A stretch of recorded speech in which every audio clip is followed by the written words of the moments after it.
Mr. White says that after 19 years of marriage, his wife's lack of empathy and her overall disrespect are literally killing him. Now he says he's ready to pick up the pieces of his broken heart and move on with his life. Today on Divorce Court. All rise.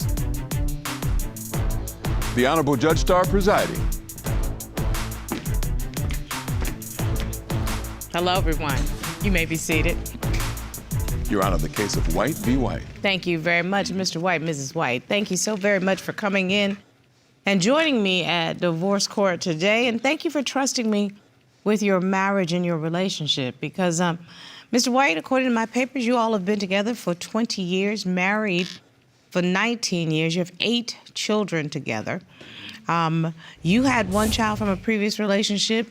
Mrs. White had 2 children from a previous relationship. And you decided to do yours, mine, and ours. Right. And blend your families. Mm-hmm. And so for literally 2 decades, you've been together. Why are we in divorce court today, Mr. White? I'm here because my heart is literally broken. Bless your heart. Me and Miss White been together 20 years, like you said, 19, married. And she undermines me as a parent, emasculates me as a husband, and lacks empathy. Sex is virtually non-existent. And I feel like today I would be healthier and I deserve some tranquility and a little respect. And I'd like to, I have papers today and I feel like I'd be better off on my own and happier and healthier with my current situation due to my health. And that's where I'm at with it. That sounds very sad, Mr. White. You heard him, Mrs. White. What do you say?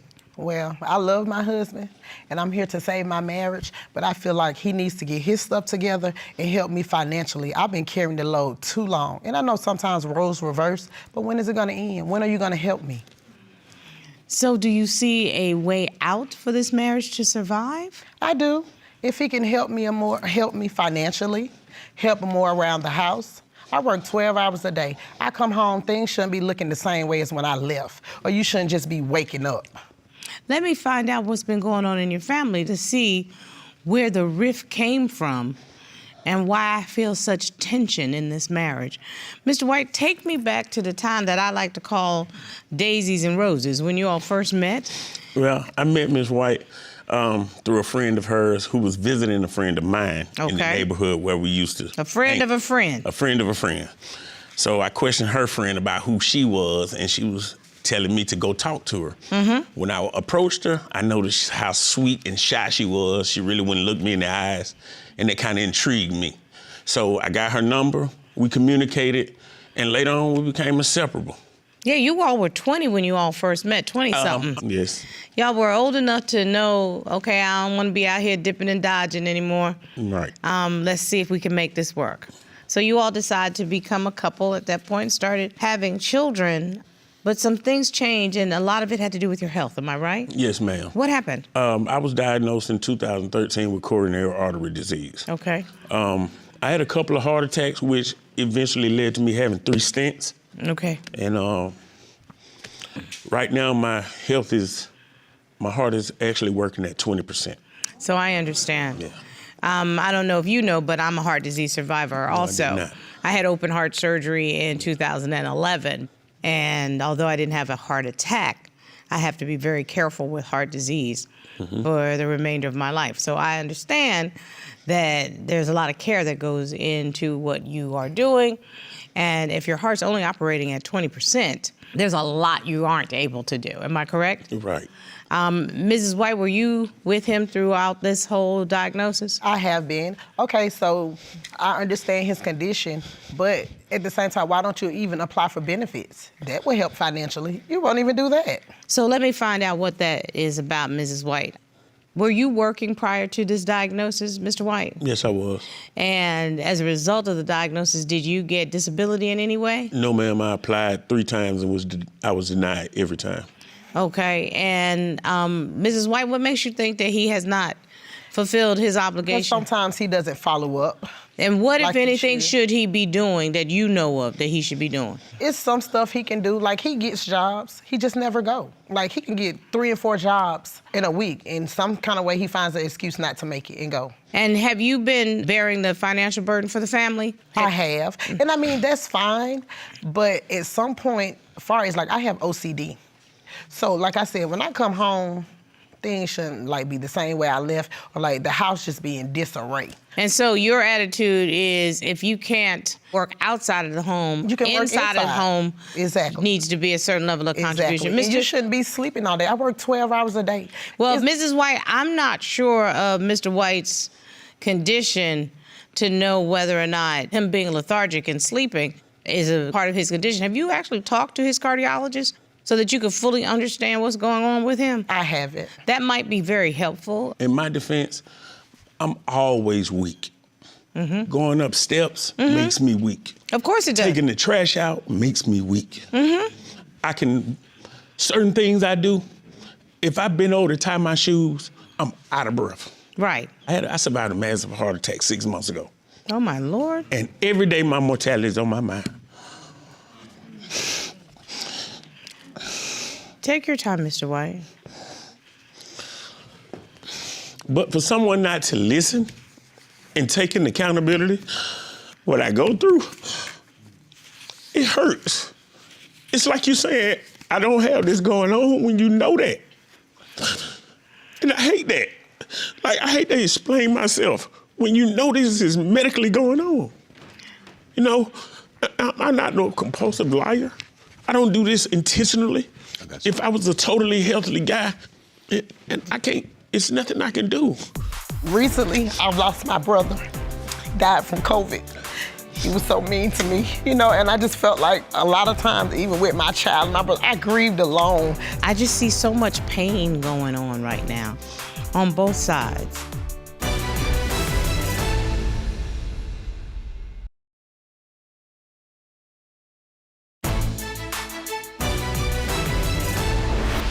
You probably do have the right judge today because I've been national volunteer for the American Heart Association for now over a decade, and I kind of know exactly what you're talking about.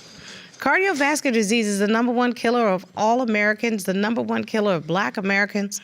And so I know your mortality is on your mind, and not to put too fine a point on it, at some point, and we hope it's way, way, way, way, way down the line, but cardiovascular disease is what will kill you. That is what we know. Exactly. We know that.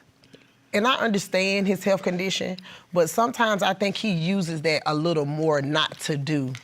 And just how I feel. And I mean, but I'm not trying to be like not sympathetic, because I am. But I even feel like, to me, like I've took a lot of loss. Like I've lost a child, we lost a child together. And I felt like when we lost this baby, he was so mean to me. Like, because my family was there for me, like in a different way. Like, me and my family were close, but his family, he felt like they didn't show him the same love or the love that they supposed to. And like, he was so mean to me.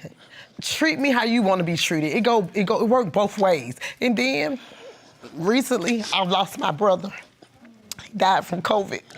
He was so mean to me. You know, and I just felt like a lot of times, even with my child and my brother, I grieved alone. Sometimes I just go somewhere and just drop to my knees and just scream. And then it's just like, with my brother, he's just like, why are you still crying? Like, I mean, we were 3 years apart. Like, that's all I know. You don't have to justify why you still cry for your brother. He's not such a nice person all the time. I am, and I just kind of give him the energy that he gives me, not saying that it's right. Like, I have feelings too. I think both of your approaches could be different. I just see so much pain going on right now on both sides. May I say something, Tears, Your Honor? of course you may, sir. It's a difference standing here hearing this from her, because she don't communicate that. She will see something or feel something and never say it until she's pissed or angry. And I ask her all the time, what's on your mind? What do I need to do? But she don't relay that to me until she's mad. And then when she's mad and pointing the finger, I don't want to hear it.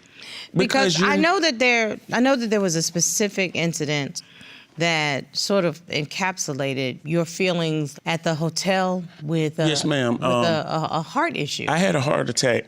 We were in between places. We were actually waiting on a place to become available we had applied for. Paid for the room using a gift card. But by me using her phone, it flagged it as fraudulent. Correct. Which wasn't the case. So I had to go get it straightened. So she was so nervous because she is a mother, and I give her that to the core. So she was worried about the kids. She kept pointing the finger on why it was fraudulent, saying that it was some kind of way my fault. So I'm like, just give me a minute. I'm gonna figure it out.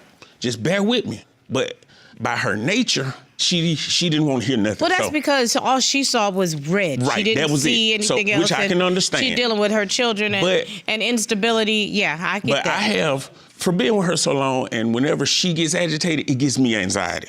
And the last thing you with a heart condition needs is anxiety. So what happened, Mr. And White? so I went down to the desk and got everything straight.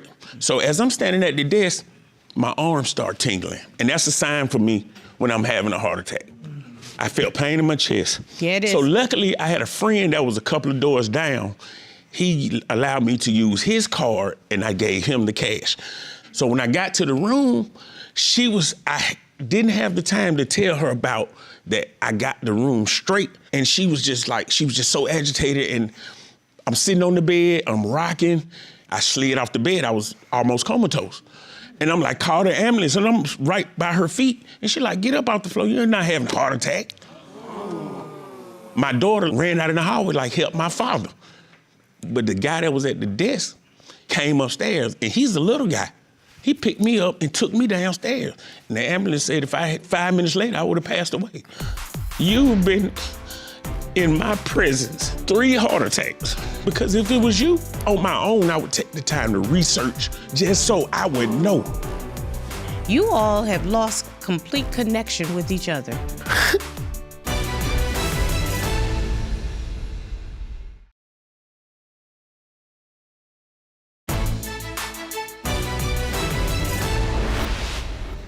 But I'm not understanding, like, you've been in my presence 3 heart attacks.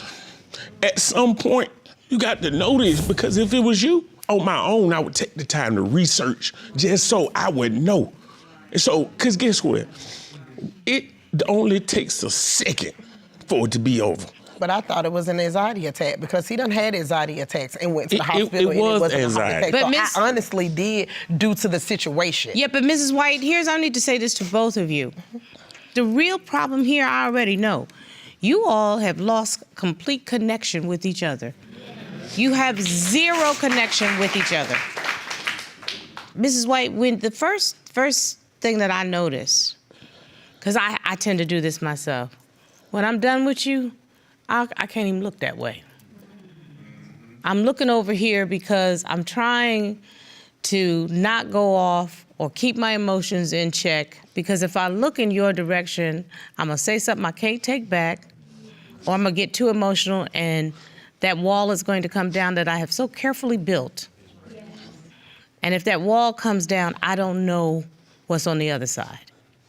Have I peeped your card today? You have. You absolutely have. Mr. White, I think you both need to peep each other's cards right now. And if this is a marriage, we have to break down these walls. The walls are what is dividing you, sincerely. And I see your wall coming down. And I know everybody came in here with stories of what folk didn't do, when they didn't do it, how they didn't do it. But is there love still there, Mr. White? Yes, ma'am, I love her to death. I love her to death. She's my heart. She's the only woman I ever loved. Is there love, Mrs. White? I still love him. I love him. I couldn't imagine life without him. Here's the question. Do y'all want to try to figure out a way to get back to each other? I do. There's been a lack of intimacy, I understand. It has. She emasculates me as a man, and she undermines me as a parent. So it's kind of led to a family within a family. I'm always alienated. I'm upstairs, they're downstairs. You know, they eat, I eat upstairs. It's because my kids don't have respect for me. As a grown-up, I feel like certain things you don't discuss with kids. She don't have those boundaries. You see why your daddy do this? You see that you don't do that. That makes them pass judgment on me. But he does the same thing against me.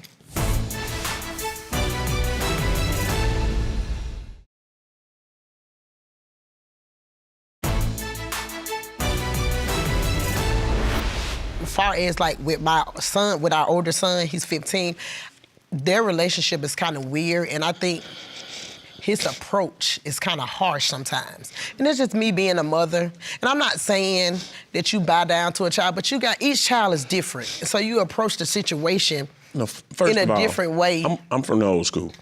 You don't bend no rules for kids. Wait a minute. I'm from the truly old school. Okay.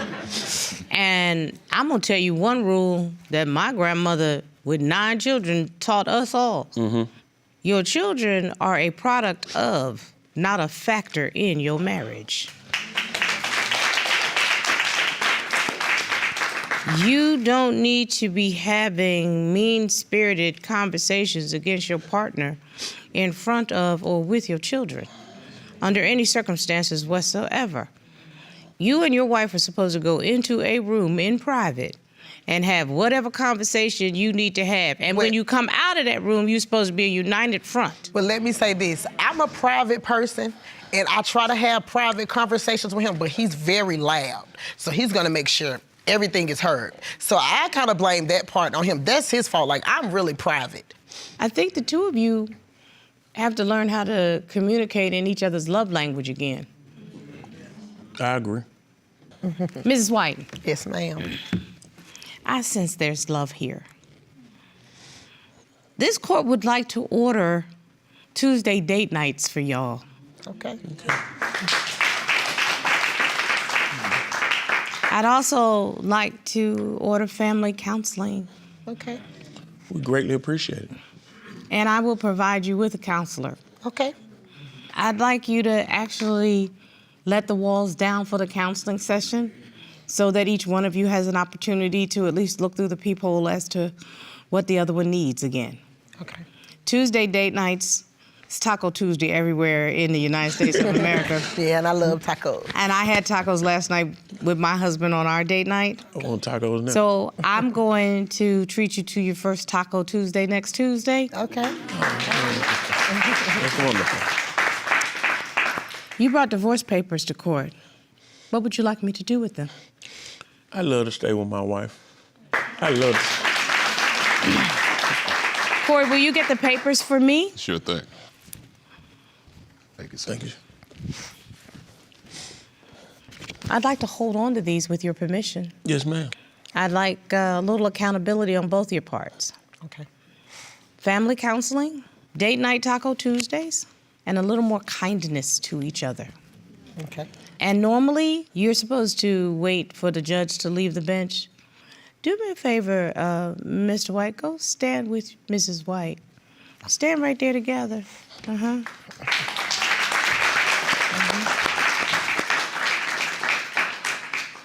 It's time for y'all to put this back together. I believe in love. Don't make my belief and my trust be in the wrong place. This case is done.